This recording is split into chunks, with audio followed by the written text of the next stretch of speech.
ಇನ್ನು ನೀವು ಬಂಗಾರದ ಗಣಿ ಚಾನೆಲ್ಗೆ ಸಬ್ಸ್ಕ್ರೈಬ್ ಆಗದಿದ್ದರೆ ಈ ಕೂಡಲೇ ಸಬ್ಸ್ಕ್ರೈಬ್ ಬಟನ್ ಅನ್ನು ಕ್ಲಿಕ್ ಮಾಡಿ ಹಾಗೂ ದಿನನಿತ್ಯದ ಅಪ್ಡೇಟ್ಸ್ಗಳಿಗಾಗಿ ಬೆಲ್ ಐಕಾನ್ ಅನ್ನು ಪ್ರೆಸ್ ಮಾಡಿ. ಕುಮಾರಸ್ವಾಮಿಯ ದರ್ಶನ ಪಡೆದು ಸಂಡೂರು ತಾಲೂಕಿನ ಪ್ರತಿ ಹಳ್ಳಿಯ ಮನೆಗಳಿಗೆ ಎಲ್ಲ ವರ್ಗದ ಜನರನ್ನ ಭೇಟಿ ಮಾಡಿ ಭಾರತೀಯ ಜನತಾ ಪಕ್ಷಕ್ಕೆ ಆಶೀರ್ವದಿಸಿ ಎಂದು ಬೇಡಿಕೊಳ್ಳುವವನಿದ್ದ. ಆದರೆ ಇಂದು ಹಮ್ಮಿಕೊಂಡಿದ್ದ ಅದ್ದೂರಿ ಸ್ವಾಗತ ಮಾಡಿದ್ದು 14 ವರ್ಷಗಳ ಕಾಲ ವನವಾಸ ಮುಕ್ತವಾಗಿಸಿದಂತಾಗಿದೆ ಎಂದು ಜನಾರ್ದನ ರೆಡ್ಡಿ ತಿಳಿಸಿದರು. ಅವರು ಪಟ್ಟಣದ ವಿಜಯ ವೃತ್ತದಲ್ಲಿ ಹಮ್ಮಿಕೊಂಡಿದ್ದ ಬೃಹತ್ ಸ್ವಾಗತ ಕಾರ್ಯಕ್ರಮವನ್ನು ಉದ್ದೇಶಿಸಿ ಮಾತನಾಡಿ, ನನ್ನ ವಿರುದ್ಧ ಸುಳ್ಳು ಆರೋಪ ಮಾಡಿದವರು 14 ವರ್ಷಗಳ ಕಾಲ ನನ್ನನ್ನು ಹುಟ್ಟಿ ಬೆಳೆದ ಬಳ್ಳಾರಿಯಿಂದ ನಿಮ್ಮ ಪ್ರೀತಿಯಿಂದ ದೂರ ಮಾಡಿದರು. ಅವರಿಗೆ ಜೈಲಿಗೆ ಹೋಗುವ ಸ್ಥಿತಿ ಬಂದಿದೆ. ಕಷ್ಟಗಳು ಮನುಷ್ಯನಿಗೆ ಬರಲಿವೆ, ಮರಕ್ಕೆ ಅಲ್ಲ. ರಾಮನಿಗೂ ಸಹ ಕಷ್ಟ ತಪ್ಪಿದ್ದಲ್ಲ. ನಾನು ಯಾವುದೇ ತಪ್ಪು ಮಾಡಿಲ್ಲ. ಜಿಲ್ಲೆ ಅಭಿವೃದ್ಧಿಯಾಗಬೇಕು ಎಂದು ನಿರಂತರ ಶ್ರಮಿಸಿದವನು. ಸಂಡೂರಿನಲ್ಲಿ ಬಿಜೆಪಿ ಗೆಲ್ಲಲಿಲ್ಲದಿದ್ದರೂ ಸಹ ಸಂಡೂರಿನ ಅಭಿವೃದ್ಧಿಗೆ ಬಳ್ಳಾರಿ ಹೊಸಪೇಟೆ ಕೂಡ್ಲಿಗೆ ರಸ್ತೆ ನಿರ್ಮಾಣ ಮಾಡಲು 200 ಕೋಟಿ ಅನುದಾನವನ್ನು ಅಂದು ನೀಡಿದ್ದೆವು. ಅಲ್ಲದೆ ಸಂಡೂರಿನ ಮಕ್ಕಳಿಗೆ ಉದ್ಯೋಗ ಸಿಗಬೇಕು ಎಂದು ಜಿಂದಾಲ್ನಲ್ಲಿ 10 ಹಲವು ಕಾರ್ಖಾನೆಗಳು ಇಲ್ಲಿಗೆ ಬರಬೇಕು, ನಮ್ಮ ಜನರಿಗೆ ಉದ್ಯೋಗ ಸಿಗಬೇಕು ಎನ್ನುವ ಆಸೆಗಳಿಗೆ ಮಣ್ಣನ್ನು ಹಾಕಿ ಸುಳ್ಳು ಆರೋಪ ಮಾಡಿ ಸೋನಿಯಾ ಗಾಂಧಿ, ರಾಹುಲ್ ಗಾಂಧಿ ಅವರಿಗೆ 15 ವರ್ಷ ಅಧಿಕಾರವಿಲ್ಲದಂತೆ ಮನೆಯಲ್ಲಿ ಕುಳ್ಳಿರಿಸಿದ್ದಾರೆ ಜನತೆ. ಸಿದ್ದರಾಮಯ್ಯನವರು ಏನೆಲ್ಲ ಸುಳ್ಳು ಆರೋಪ ಮಾಡಿದ್ರು, ಆದರೆ ನಾನು ನೆಲದ ಮೇಲೆ ಪ್ರಮಾಣ ಮಾಡುತ್ತೇನೆ, ನಾನು ಯಾವುದೇ ತಪ್ಪು ಮಾಡಿಲ್ಲ. ಬಳ್ಳಾರಿಯನ್ನ ಜಗತ್ತಿನ ಪಟದಲ್ಲಿ ಕಾಣುವ ಬಹುದೊಡ್ಡ ಯೋಜನೆ ಹಾಕಿದ್ದೆ. ಆದರೆ ಅದಕ್ಕೆ ಮಣ್ಣಾಕಿ ತಣ್ಣೀರು ಎರಚಿ ಸಿದ್ದರಾಮಯ್ಯನವರು ಸುಳ್ಳು ಆರೋಪ ಮಾಡಿ ಅಧಿಕಾರ ಪಡೆದರು. ಆ ಸುಳ್ಳು ಆರೋಪ ಮಾಡಿದ್ದಕ್ಕೆ 14 ವರ್ಷದ ನಂತರ ನಾನು ಅಸೆಂಬ್ಲಿಗೆ ಹೋಗಬೇಕು, ಅವರೇ ಮುಖ್ಯಮಂತ್ರಿಯಾಗಿರಬೇಕು.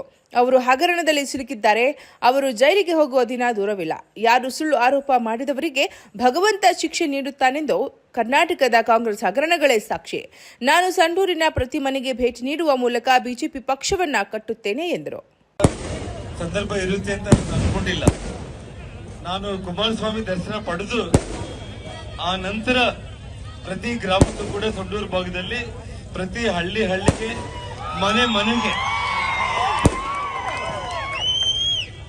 ಹಳ್ಳಿಗೆ ಪ್ರತಿ ಮನೆಗೆ ಎಲ್ಲ ವರ್ಗದ ಜನರನ್ನ ಖುದ್ದಾಗಿ ಬಂದು ಮಾತನಾಡಿ ನಿಮ್ಮ ಮನವೊಲಿಸಿ ಭಾರತೀಯ ಜನತಾ ಪಕ್ಷಕ್ಕೆ ಆಶೀರ್ವಾದ ಮಾಡಬೇಕು ಅಂತೇಳಿ ನಾನು ಬೇಡ್ಕೊಳ್ಳೋನಿದ್ದೆ ನಾನು.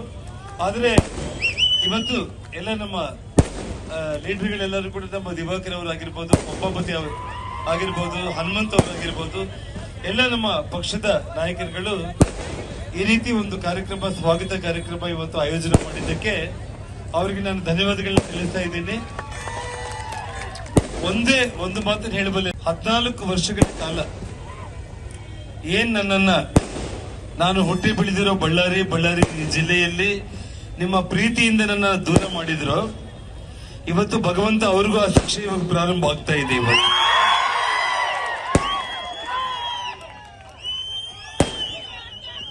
ಯಾವತ್ತೂ ಕೂಡ ನಮ್ಮ ಹಿರಿಯರೆಲ್ಲ ಕೂಡ ಒಂದು ಮಾತು ಹೇಳ್ತಾ ಇರ್ತಾರೆ, ಕಷ್ಟಗಳೇನಾದ್ರೂ ಬಂದ್ರೆ ಅದು ಮನುಷ್ಯನಿಗೆ ಬರುತ್ತೆ ಆಗ್ಲಿ, ಕಲ್ಲು ಗುಡ್ಡಗಳಿಗೆ ಗಿಡಕ್ಕೆ ಬರಲ್ಲ ಅಂತೇಳಿ. ಒಬ್ಬ ಮನುಷ್ಯನಾಗಿ ಹುಟ್ಟಿದ ಮೇಲೆ ನಮ್ಮ ಹಿರಿಯರು ಹೇಳ್ತಾ ಇರ್ತಾರೆ, ಅಂತ ರಾಮನಿಗೆ ಕಷ್ಟ ತಪ್ಪಿಲ್ಲ, ನಾವು ಯಾವ ಒಂದು ಲೆಕ್ಕ ಅಂತ ಹೇಳಿ. ಇವತ್ತು ನಾನು ಯಾವತ್ತೂ ಕೂಡ ತಮ್ಮೆಲ್ಲರಲ್ಲಿ ಕೂಡ ಯಾವುದೇ ಒಂದು ತಪ್ಪು ಮಾಡಿಲ್ಲ. ಬಳ್ಳಾರಿ ಜಿಲ್ಲೆ ಅಭಿವೃದ್ಧಿ ಆಗ್ಬೇಕು. ಸಂಡೂರು ವಿಧಾನಸಭಾ ಕ್ಷೇತ್ರದಲ್ಲಿ ಬಿಜೆಪಿ ಗೆಲ್ಲಿಲ್ಲ ಅಂದ್ರೂ ಕೂಡ ಇವತ್ತು ಸಂಡೂರು ಕ್ಷೇತ್ರಕ್ಕೆ ಇವತ್ತು ತೋರಣಗಲ್ಲು, ಸಂಡೂರು, ಕೂಡ್ಲಿಗಿ, ಹೊಸಪೇಟೆಗೆ ರಸ್ತೆ 200 ಕೋಟಿ ವೆಚ್ಚದಲ್ಲಿ ರಸ್ತೆ ಹಾಕಿಸೋದ್ರ ಮೂಲಕ ಸಂಡೂರು ಭಾಗದಲ್ಲಿ ಪ್ರತಿ ಗ್ರಾಮದಲ್ಲಿ ಹುಟ್ಟಿ ಬೆಳೆದಿರುವಂತ ನನ್ನ ಅಕ್ಕ ತಂಗಿಯರು, ನನ್ನ ಅಣ್ಣ ತಮ್ಮಂದಿರು, ಆ ಮಕ್ಕಳಿಗೆ ಬದುಕೋದಕ್ಕೆ ಉದ್ಯೋಗಾವಕಾಶ ಆಗಬೇಕು. ಜಿಂದಾಲ್ ಅಂತ ಫ್ಯಾಕ್ಟರಿಗಳು ಬಳ್ಳಾರಿಗೆ ಇನ್ನ 5-6 ಫ್ಯಾಕ್ಟರಿಗಳು ಬರಬೇಕು. ನಮ್ಮೆಲ್ಲ ಜನರು ಚೆನ್ನಾಗಿ ಬದುಕಬೇಕು ಅನ್ನೋ ಆಸೆ ಇಟ್ಕೊಂಡಿದ್ದೆ.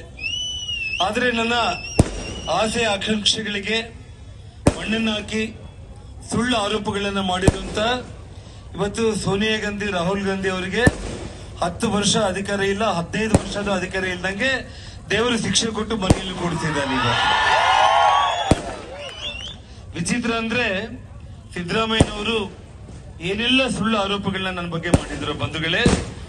ಇವತ್ತು ಈ ನೆಲದ ಮೇಲೆ, ಈ ಹುಟ್ಟಿ ಬೆಳೆದಿರೋ ನೆಲದ ಮೇಲೆ ನಾನು ಪ್ರಮಾಣ ಮಾಡಿ ಹೇಳ್ತಾ ಇದ್ದೇನೆ, ನಾನು ಯಾವ ತಪ್ಪು ಮಾಡಿಲ್ಲ ಅಂದ್ರೂ ಕೂಡ ಬಳ್ಳಾರಿಯವರ ಹೆಸರು, ಒಂದು ಕಾಲದಲ್ಲಿ ಬಳ್ಳಾರಿ ಅಂತಂದ್ರೆ ತೀರಾ ಹಿಂದುಳಿದ ಕ್ಷೇತ್ರ, ಇದು ಅಭಿವೃದ್ಧಿ ಇಲ್ಲದೆ ಇರುವಂತ ಕ್ಷೇತ್ರ ಅನ್ನೋದಿತ್ತು.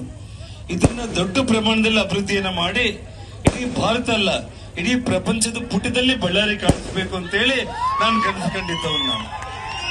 ಆದ್ರೆ ಆ ಕನಸೆಲ್ಲದನ್ನ ಇವತ್ತು ನನಸು ಮಾಡಿಕೊಳ್ಳೋ ಪ್ರಯತ್ನ ನಾನು ಮಾಡೋ ಸಂದರ್ಭದಲ್ಲಿ ಅದಕ್ಕೆ ತಣ್ಣೀರು ಎರಚಿ ಮಣ್ಣಾಕಿ ಇವತ್ತೇನು ಸಿದ್ದರಾಮಯ್ಯನವರು ಸುಳ್ಳು ಆರೋಪಗಳನ್ನ ಅವರು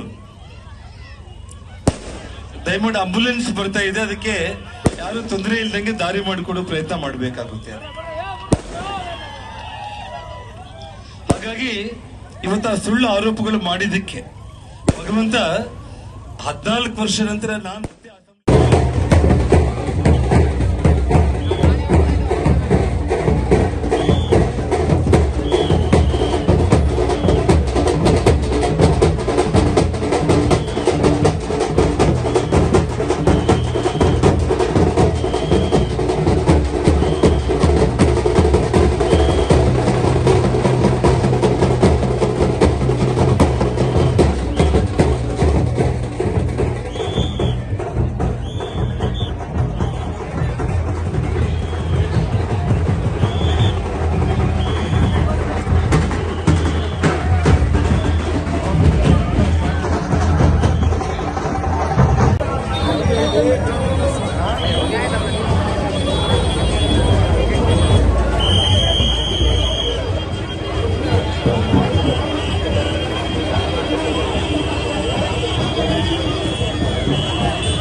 Matadi sila ba?